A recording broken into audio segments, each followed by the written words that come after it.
Hello po, Miss Jake. Isa po kong masugid na taga-kinig ng channel nyo. Napanood ko po yung kauna-unahang episode ng Love Letter Edition nyo tungkol kay Jenny. At grabe ang iyak ko doon. Ramdam na ramdam ko yung bigat ng sakripisyo niya. Pero itong ibabahagi ko sa inyo ngayon, ewan ko ba kung maiiyak ka rin o tatawanan mo na lang ng malakas ang naging kagagahan ko.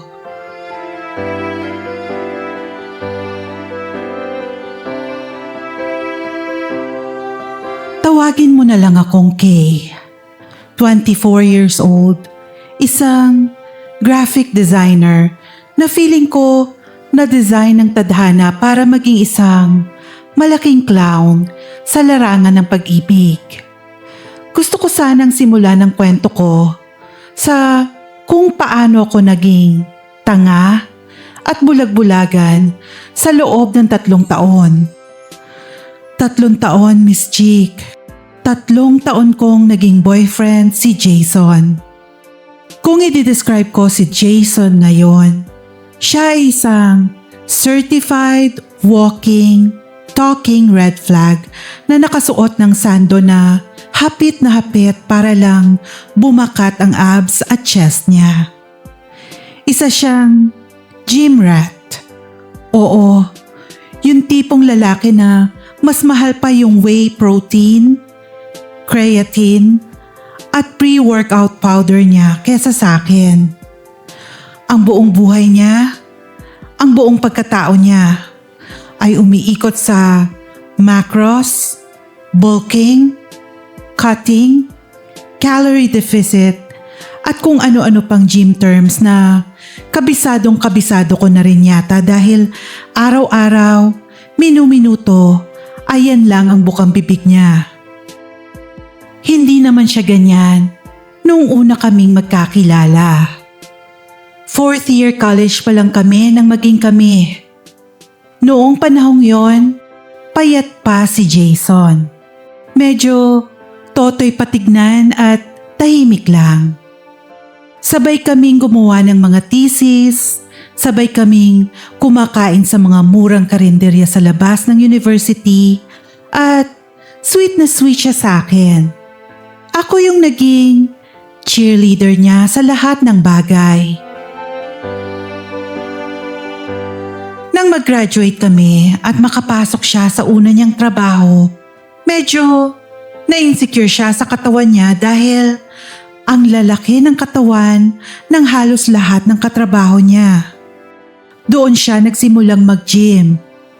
Sinuportahan ko siya, Miss Jake. Ako pa nga ang bumili ng unang gym bag at unang set ng dumbbells niya bilang anniversary gift kasi gusto kong maging confident siya at sumaya. Pero sabi nga nila, minsan, ikaw mismo ang lilikha ng halimaw na sisira sa'yo.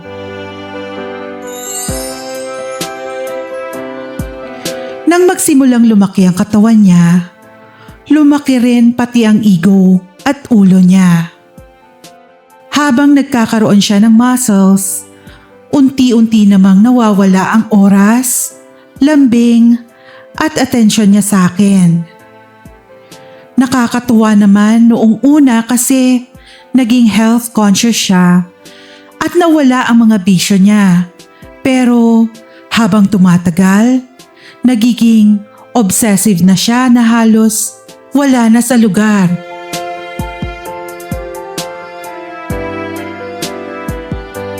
Imagine, Miss Chick, kapag nagde-date kami para sa anniversary namin, imbis na dalhin niya ako sa magagandang restaurant na matagal ko nang nire-request, sa mga fast food na lang kami na may salad option. Tapos, habang kumakain ako ng masarap na only wings o burger, siya nakatingin lang sa akin habang ngumunguya ng nilagang chicken breast na walang lasa na naka-Tupperware na bitbit pa niya galing sa bahay. Para akong nakikipag-date sa nagdudusang ermitanyo. Minsan nga, mismong birthday ko, nagdala ako ng maliit na chocolate cake. Alam mo ba kung anong ginawa niya? Tinikman niya lang yung dulo ng tinidor. Tapos, iniluwa sa tissue.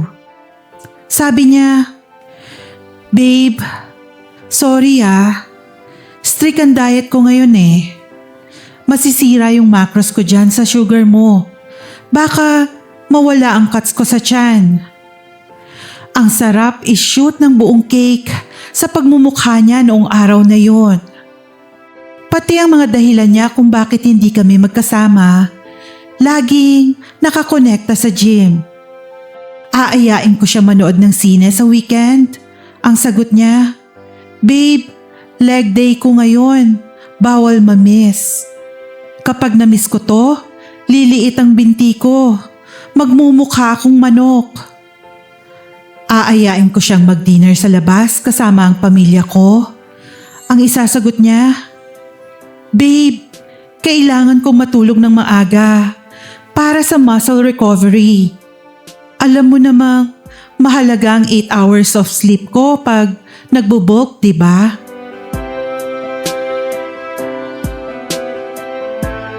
Umabot sa point na nagtampo na talaga ako ng malala. Sabi ko sa kanya, "Jason, ano ba talaga tayo? Girlfriend mo ba ako o taga-spot mo lang sa buhay kapag wala kang kasama? Ako na lang palagi ang nag-a-adjust sa schedule ng pagbuhat mo. Minsan, gusto ko lang namang maramdaman na mas priority mo ko kesa sa mga dumbbells sa gym." At alam mo kung anong sinagot ng mokong? Nag-iinarte lang daw ako. Hindi ko raw naiintindihan ang grind niya. Na kesyo, ginagawa raw niya yon para parehas kaming maging healthy at presentable para sa future namin. Dinedefend pa niya ang sarili niya.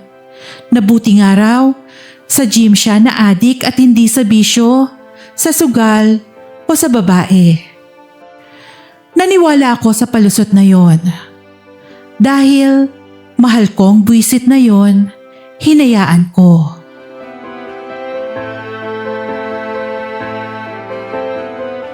Tiniis ko ang mga dates na palaging nangyayari sa lobby ng gym habang hinihintay ko siyang matapos maligo.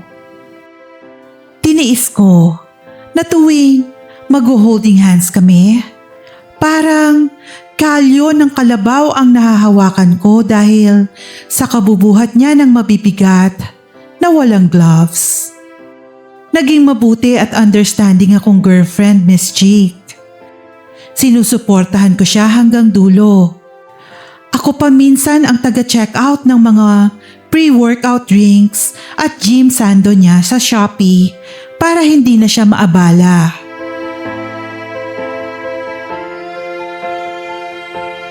Pero isang araw, napansin kong may kakaiba na. Babae ako, Miss Chick. May radar tayong mga babae na kahit anong tago ng lalaki, maaamoy at maaamoy natin kung may milagrong nangyayari. Nagsimulang magbago ang routine niya. Dati, ang gym time niya ay 6 p.m. hanggang 8 p.m. lang. Biglang naging hanggang 11 p.m. na. Kapag umuwi siya at nagkikita kami pagkatapos niya kunwari mag-gym, sobrang bango niya. Yung tipong amoy mamahaling pabango na kakaspray lang. Sobrang nakakapagtaka. Kasi sinong tao ang galing sa matinding buhatan ng bakal na amoy fresh na fresh at amoy date?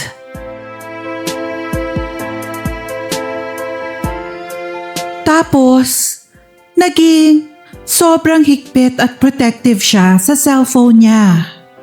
Dati, nakakalat lang yon sa kama namin habang naliligo siya o nagbibihis.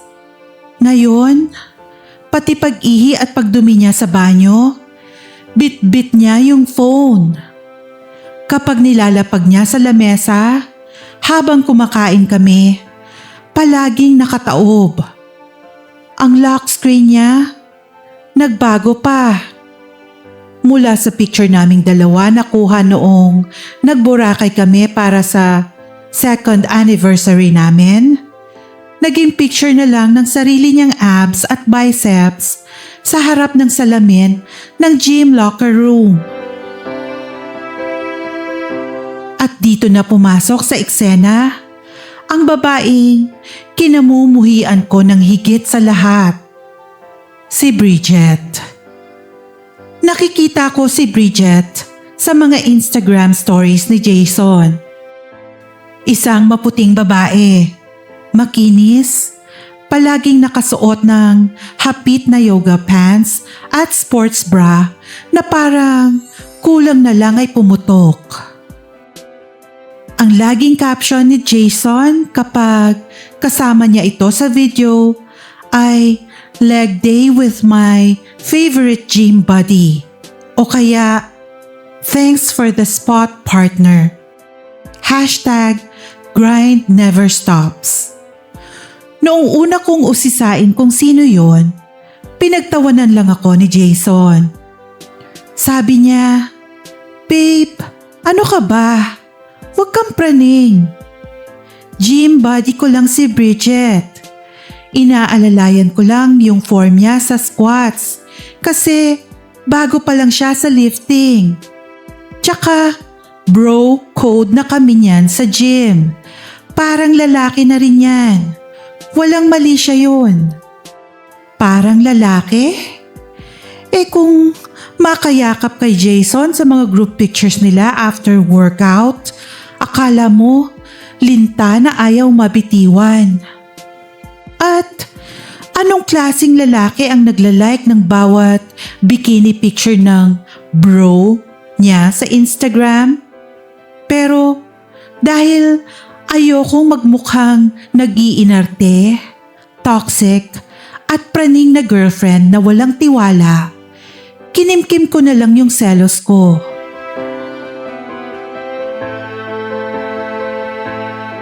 Hanggang sa dumating ang isang Biyernes ng gabi na mag-iiba ng buong buhay ko. Magka-text kami noon. Sabi niya sa akin, "Babe, pas muna ako sa dinner date natin tonight ah. May late night chest workout ako kasama yung mga tropa ko. Hardcore session to kaya baka late na ako makauwi. Matulog ka na ng maaga. Huwag mo na akong hintayin. I love you." Pero ang kutob ko, sumisigaw na parang sirena ng bumbero. Hindi ako mapakali, Miss Chick.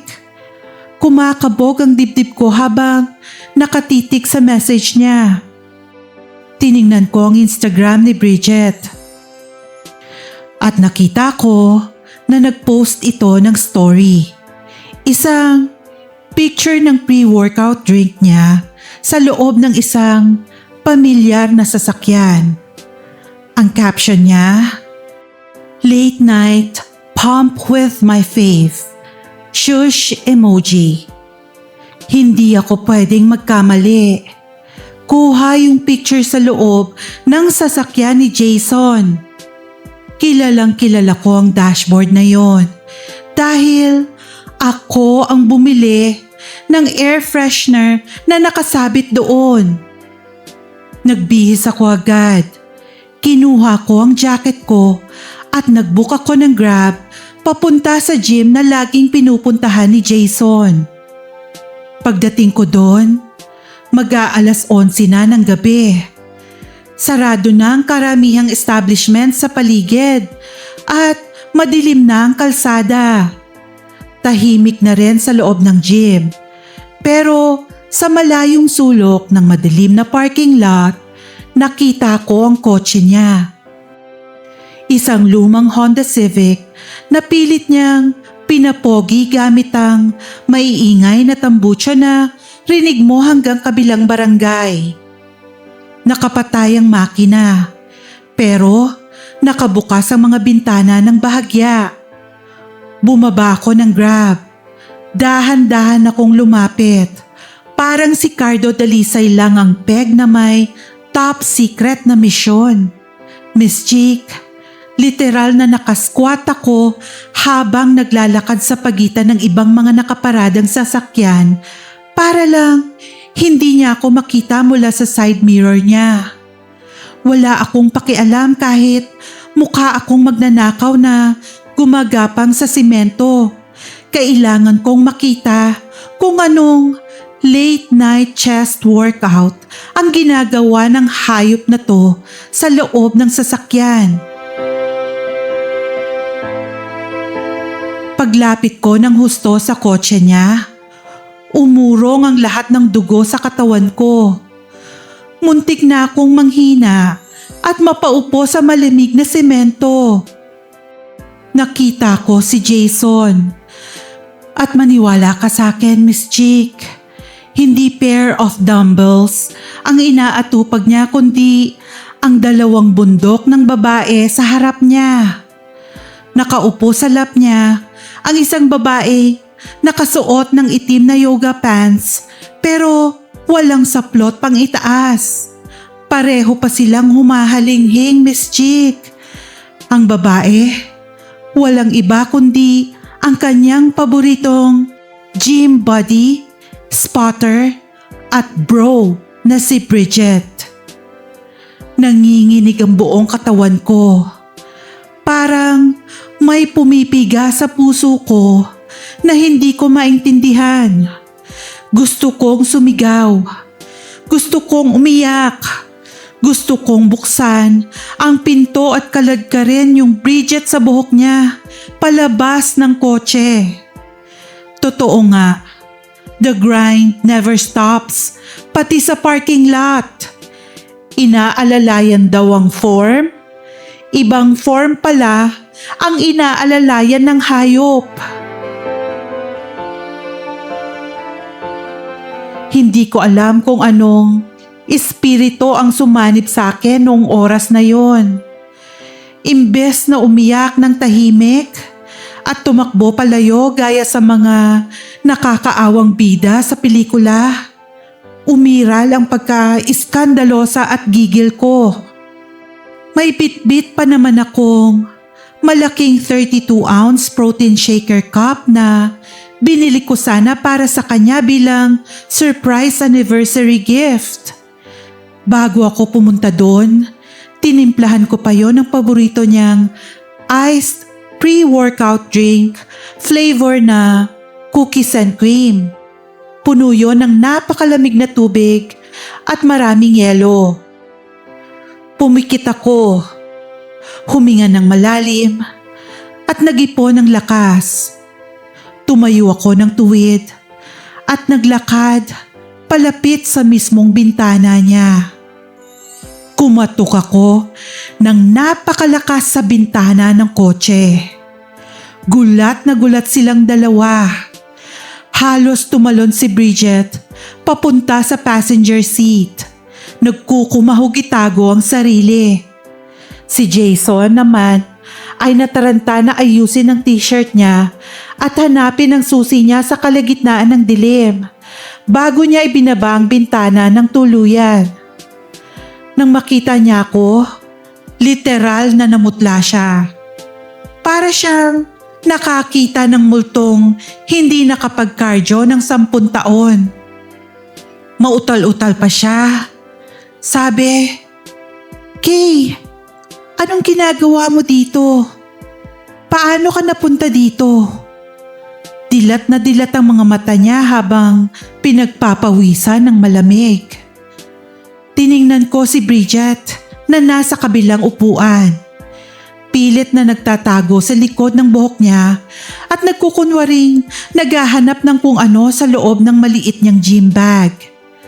Tiningnan ko si Jason mula sa kanyang nakakagigil na mukha hanggang sa paa niya.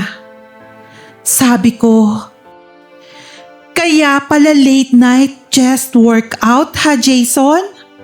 Sigaw ko sa kanya. Nanginginig ang boses ko sa sobrang galit. Ibang dibdib pa lang wino-workout mo, hayop ka. Ito ba ang tinatawag mong bro code? Ito ba ang inaalalayan mo ng form sa squats? Para siyang asong nagmamakaawa. Sabi niya, "Babe, wait, let me explain." Susubukan pa sana niyang hawakan ng kamay ko palabas ng bintana. Sabi ko, "Wag mo akong ma-explain."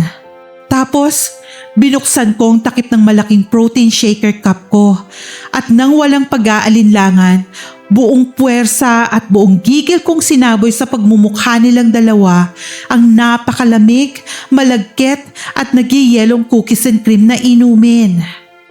Napasigaw si Jason habang basang-basa ang mukha at paboritong damit niya. Si Bridget naman, napatili ng malakas dahil sapol din siya ng yelo sa katawan niya. "Ayan, para mag-cool down kayo. Pwede na kayong mag-hydrate ngayon, mga linta."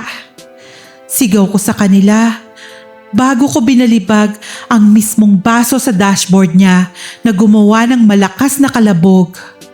Sabay talikod ko at naglakad palayo ng may taas noo. Parang beauty queen ang lakad ko palabas ng parking lot na yon. Narinig ko pa siyang sumisigaw mula sa kotse ng, "Kay, please makinig ka muna. Kay." Pero hindi na ako lumingon. Nagbuka ko agad ng Grab at sumakay paalis. Iniwan silang nanglalagkit at nakakahiya sa loob ng sasakyan.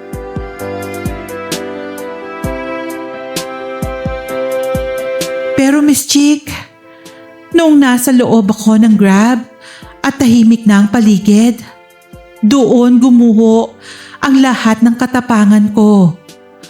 Doon na ako bumigay. Umiyak ako ng napakalakas. Wala akong pakialam kung anong isipin ng Grab driver na panay ang tingin sa rearview mirror. Humagulgol ako. 3 taon. 3 taon akong nagpakatanga. Nagtiis sa puro chicken breast. Nagtiis sa kawalan ng time. Nagtiis sa amoy pawis. Tapos ipagpapalit lang pala ako sa babaeng mukhang dinaanan na ng ilang eroplano ang dibdib. Pakiramdam ko na wala ng saysay lahat ng sakripisyo ko para sa kanya. Halos talikuran ko ang pamilya ko at mga kaibigan ko para sa kanya. Ibinigay ko ang lahat para suportahan siya. Para lang itapon niya ako ng ganun-ganun lang. Pag-uwi ko sa apartment ko, hindi pa rin tumitigil ang mga luha ko. Kumuha ako ng 3 bote ng soju sa ref na matagal ko nang itinatago para sana inumin namin sa anniversary. Binuksan ko at ininom ko ng diretso isa-isa. Gusto kong lunurin ang sakit. Gusto kong kalimutan na naging isang napakalaking tanga ko sa lalaking wala namang kwenta. At dahil lasing na lasing ako, manhid ang katawan ko at puro galit ang isip ko, gumawa ako ng isang napakalaking pagkakamali. Isang pagkakamali na hindi ko inaasahang magbabago sa buong takbo ng buhay ko.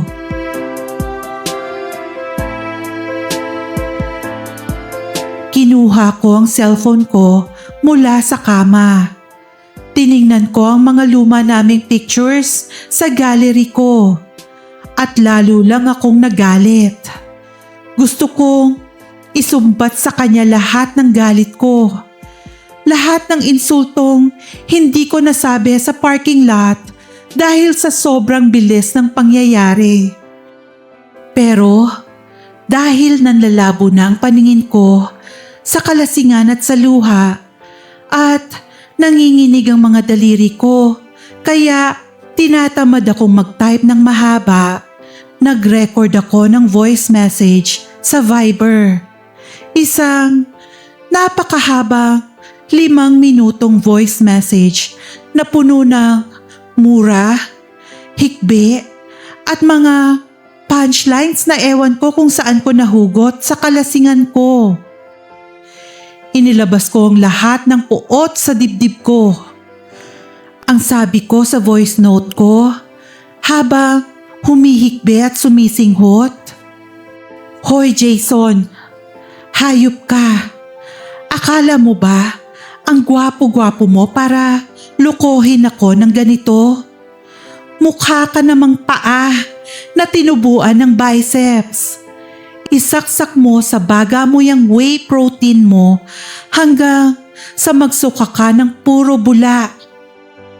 Sana tuwing magbe-bench press ka, mabagsakan ka ng pinakamabigat na barbell sa mismong mukha mo para pumantay yung ilong mong tabingi. At yung higad na Bridget na yan, sana mapunit yung yoga pants niya sa gitna habang nag-i-squat siya sa harap ng maraming tao para makita ng lahat kung gaano siya ka-cheap. Mga buwisit kayo. Sinayang mo ang 3 taon ko, hayop ka. Sana tamaan kayo ng kidlat habang nagte-treadmill kayo. Magsama kayong dalawa sa impyerno ng mga malalaki ang katawan pero maliliit ang utak. I hate you. Break na tayo. Wag mo na akong kakausapin o hanapin. Pagkasabi ko ng huling linya, agad kong pinindot ang send. Wala nang isip-isip. Itinapon ko ang phone ko sa kabilang side ng kama at nahiga. Nakatulog ako ng mahimbing sa sobrang kalasingan, pagod at iyak. Iniisip na nabigyan ko na ng matinding final blow ang lalaking sumira sa puso ko.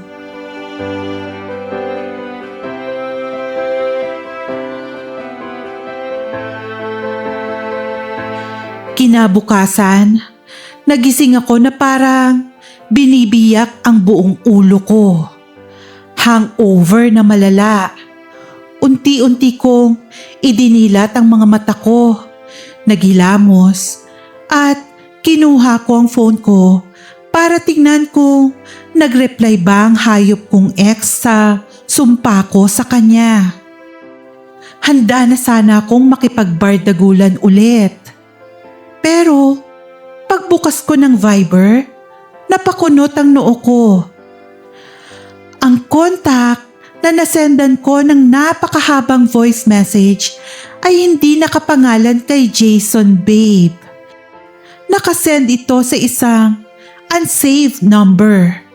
Nanlaki ang mga mata ko hanggang sa halos lumabas na ito sa socket. Chinek ko ang huling digits ng number. OMG! Sa sobrang kalasingan ko at dahil nanlalabo ang paningin ko sa luha kagabi, namali ako ng pindot ng isang numero sa dulo nang isearch ko ang number ni Jason sa contacts. Nasend ko ang breakdown at pagwawala ko sa isang complete stranger.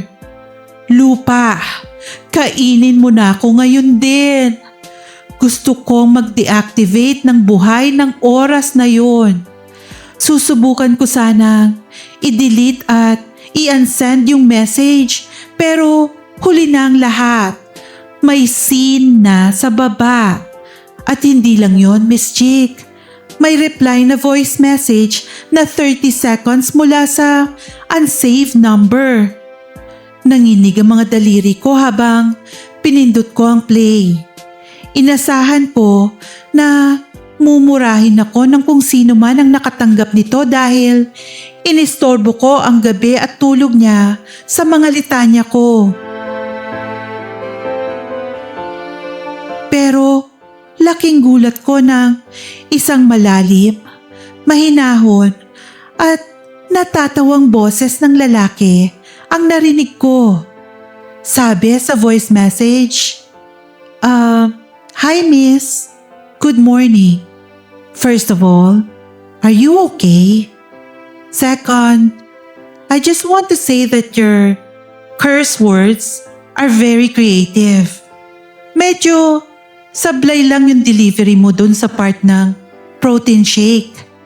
Mas maganda sana kung sinabi mong isinghot niya imbes na isaksak sa baga para mas ramdam. Also, I don't go to the gym that much and I definitely don't have a tabingi nose. I think you sent this to the wrong number. But honestly, whoever Jason is, he sounds like a total douchebag. Drink lots of water for that hangover. You're too funny to be crying over a guy who lives in a gym."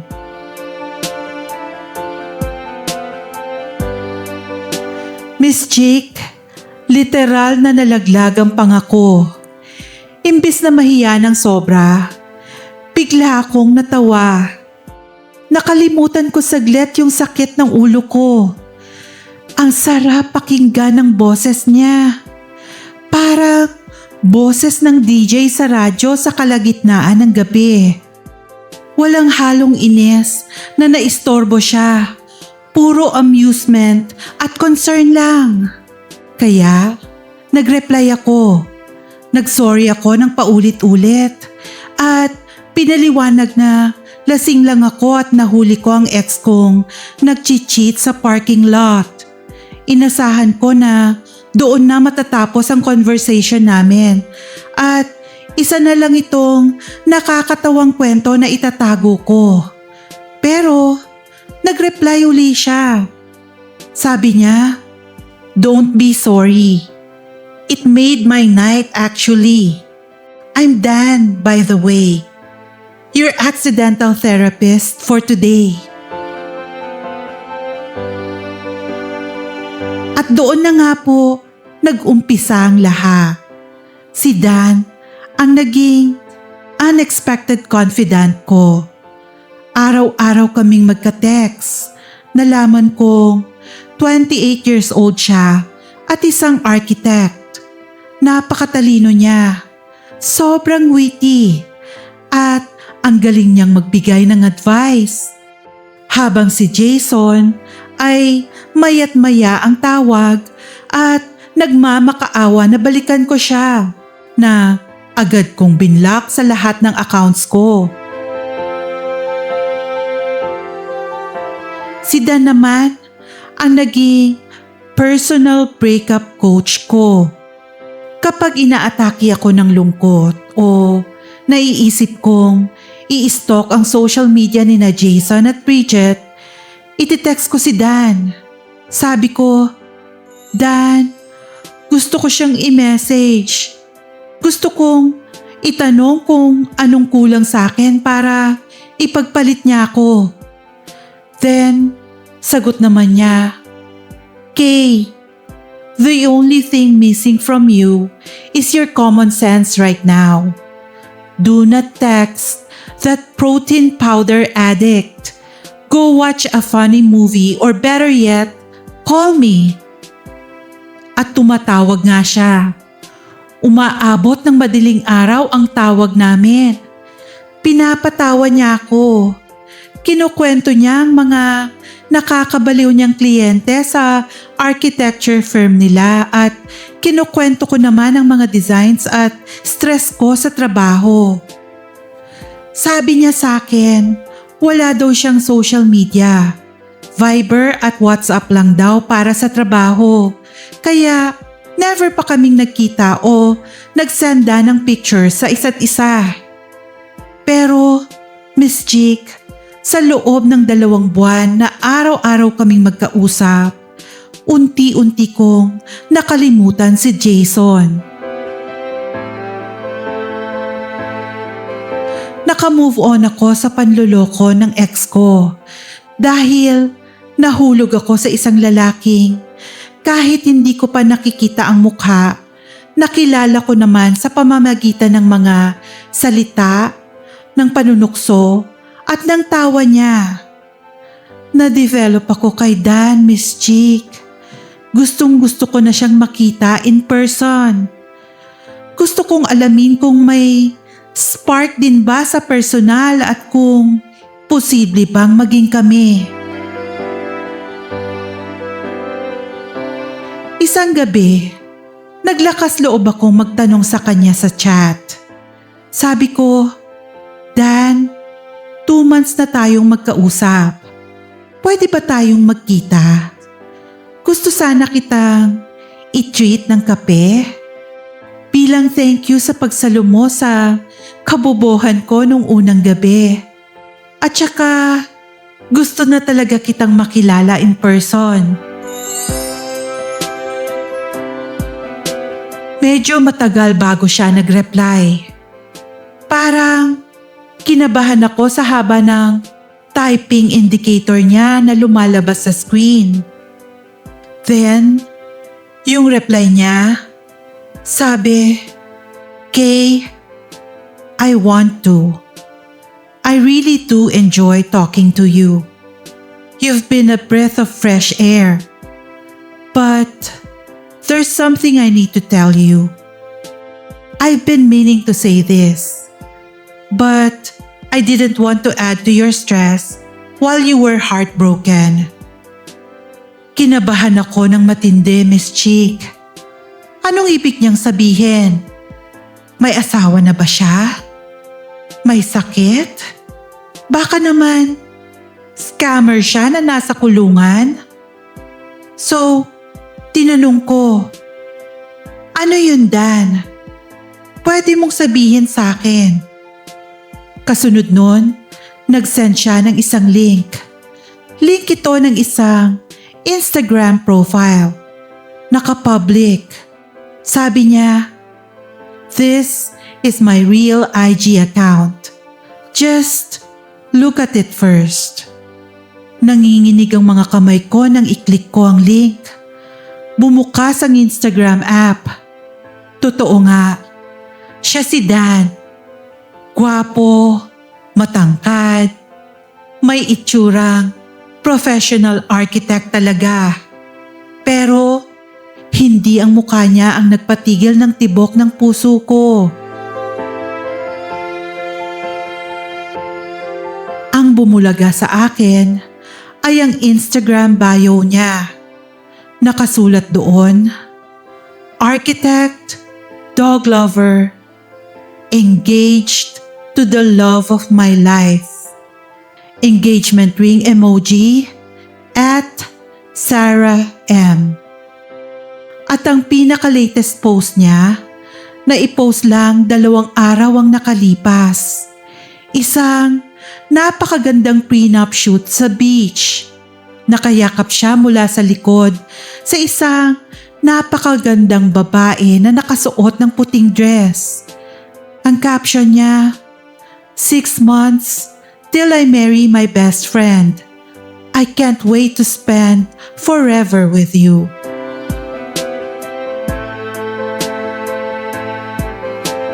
Miss Chick, parang piniga ang puso ko na hindi ko maintindihan. Bakit ganun? Kung kailan nakapag-move on na ako sa isang physical cheater, tsaka naman ako nahulog sa isang lalaking ikakasal na. Napaiyak ako hindi dahil kay Jason, kundi dahil kay Dan. Pakiramdam ko, naging kabit ako sa emosyon. Araw-araw kaming magkausap.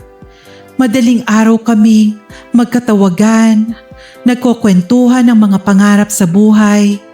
Habang ang fiancé niya ay busy sa pagpaplano ng kasal nila, siya ay busy sa pagpapatawa at pag-comfort sa akin.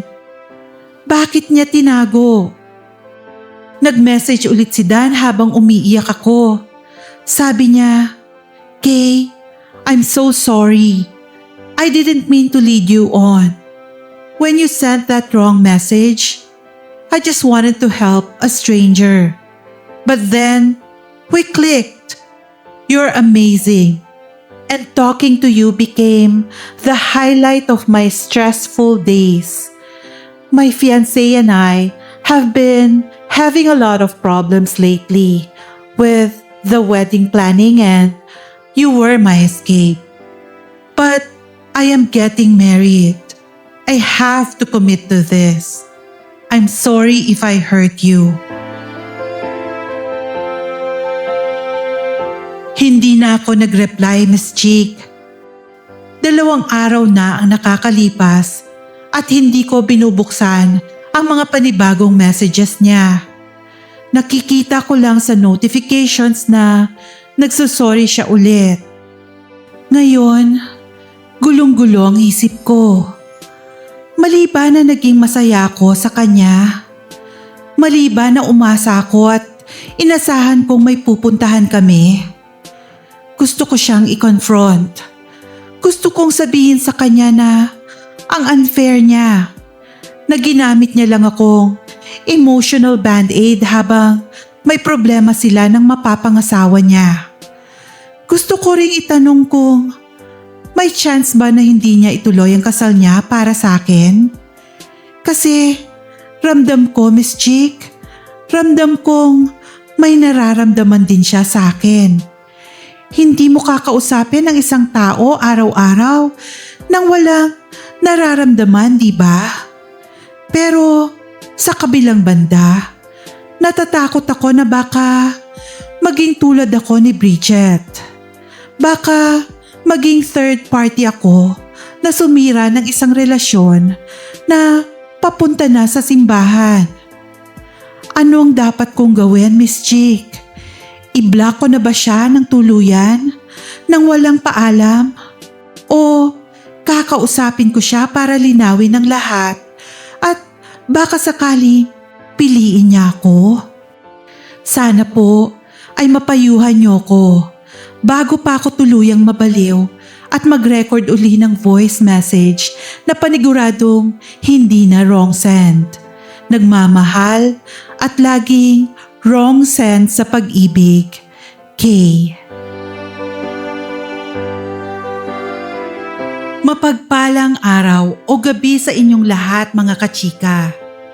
Kay, salamat sa pag-share mo ng story mo at sa pagsubaybay sa Kwentong Pag-ibig channel.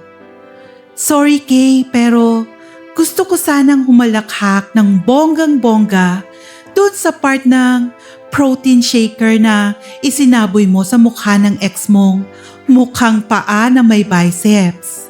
Kasi the design is very deserve. Ang lakas ng loob mag-cheat. Amoy liniment oil lang naman ang ambag niya sa buhay mo. I-congratulate muna natin ang sarili mo dyan kasi napakatapang mo. Pero Kay, pagdating sa dulo ng kwento mo, napahawak ako sa dibdib at napainom ako ng tubig. Kasi kung kailan gusto ko na sanang kiligin at sabihin, wow, the universe is universing.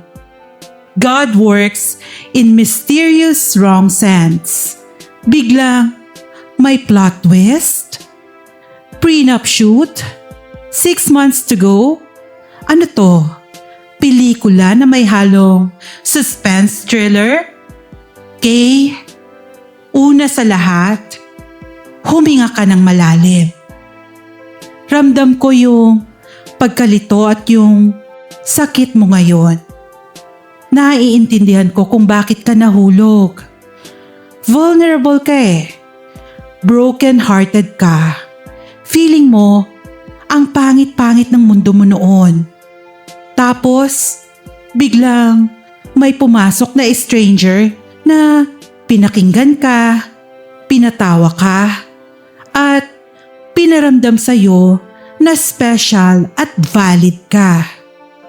Sabi nga sa psychology, it's completely natural to develop an attachment to someone who provides safety and comfort when you are in a state of emotional distress. Naging safe space mo siya. Pero, kachika, bilang online ate mo, kailangan kitang sampalin ng katotohanan gamit ang pagmamahal. At the risk of sounding like a kontrabida, heto ang reality check mo. Si Dan ay hindi mo the one na dumating sa maling pagkakataon. Si Dan ay isa ring red flag na nakapang-disguise bilang knight in shining armor. Pag-usapan natin ang ginawa ni Dan. Sabi niya sa message niya, "You were my escape." Ayan na, Kay. Binasag niya na mismo ang ilusyon. Ang tawag dyan ay emotional cheating at paggamit sa'yo bilang emotional band-aid.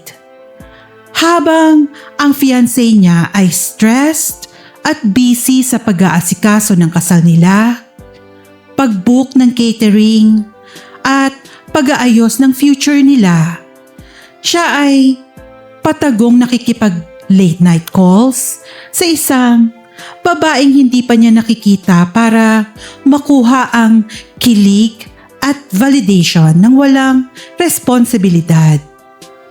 Ginamit ka niya bilang bakasyon at sa huling araw, kapag tapos na ang bakasyon at nakapag-relax na siya, uuwi siya sa tunay na bahay niya. At Kay, hindi ikaw yun. Tinanong mo ko. Gusto kong itanong kung may chance ba na hindi niya ituloy ang kasal para sa akin? Kay, please makinig ka sa akin. Wag na wag mong ilagay ang sarili mo sa posisyon na kailangan mong manghingi ng pabor para piliin ka. Let's say, in a crazy, alternate universe, kinansilan niya ang kasal at pinili ka niya. Magiging masaya ka ba ng buo? O araw-araw kang mapapraning tuwing hahawak siya ng cellphone niya? Iniisip na may bagong wrong send siyang kausap kapag nag-aaway kayo? Remember this golden rule. How you get them is how you lose them. Kung kaya niyang magtago at mag-emotional cheat sa babaeng papakasalan niya sa harap ng altar, magagawa niya rin yan sa'yo. Hindi ka pwedeng maging extra sa prenup ng iba. Hindi ka tagasalo ng problemang pang mag-asawa. Tinanong mo rin kung mali ba na umasa ka. Hindi mali, Kay. Tao ka lang. Nasaktan at naghanap ng kalinga. Pero magiging mali na ito kung itutuloy mo pa ang koneksyon ngayong alam mo na ang totoo. Kung ipipilit mo pa ang sarili mo, doon ka magiging katulad ni Bridget. At alam kong hindi ka ganon. Ikaw yung babaeng matapang na nagsaboy ng malamig na protein shake sa mga cheaters. Kaya huwag mong hayaang maging cheater ka rin. Kaya heto ang payo ko kung anong gagawin mo ngayon. Tinanong mo kung ghosting ba o confrontation. Huwag kang mag-ghosting at huwag ka ring makipag-away. Para sa peace of mind mo, para sa self-respect mo, at para magkaroon ka ng malinis na closure na galing mismo sa'yo, replyan mo siya ng maikli, formal, at walang bahid ng pag-asa. I-text mo si Dan ng ganito. Hi Dan, thank you for being there for me noong mga panahong wasak na wasak ako. You helped me heal and realize my worth. But knowing you're getting married changes everything.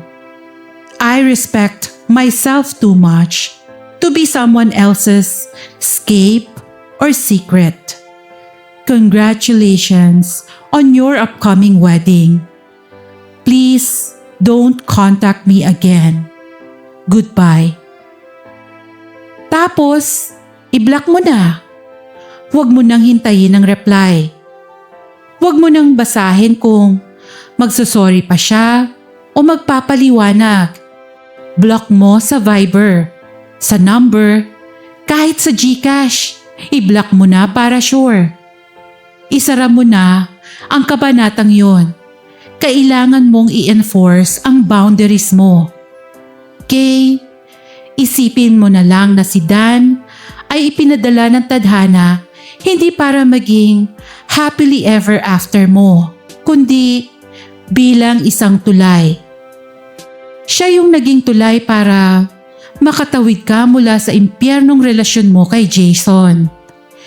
Pinakita niya sa'yo na kaya mo palang ngumiti ulit, na may mga lalaki pa palang marunong makipag-usap ng may sense at hindi puro muscles ang laman ng utak. Ngayong nakatawid ka na at na-realize mo ang value mo, oras na para iwanan mo ang tulay at maglakad na sa sarili mong daan. Makakahanap ka rin ng lalaking walang sabit. Lalaking hindi wrong scent, kundi tamang-tama para sa'yo. At sa susunod, make sure na hindi lang boses at chat ang kilala mo ha. I-background check kaagad sa social media para walang gulat-gulat sa mga prenup shoot. Isang paalala po lamang sa ating lahat mga kachika. Hindi po ako isang lisensyadong psychologist. Ang mga payo ko po rito ay base lamang sa aking opinyon at karanasan bilang inyong online ate. Kung kayo o may kakilala kayong nakakaranas ng matinding kalungkutan, trauma sa relasyon, o kailangan ng mas malalim na tulong emosyonal, huwag mag-atubiling lumapit sa mga mental health professionals. Marami pong hotlines, counselors at clinics na handang makinig at tumulong sa inyo ng profesional.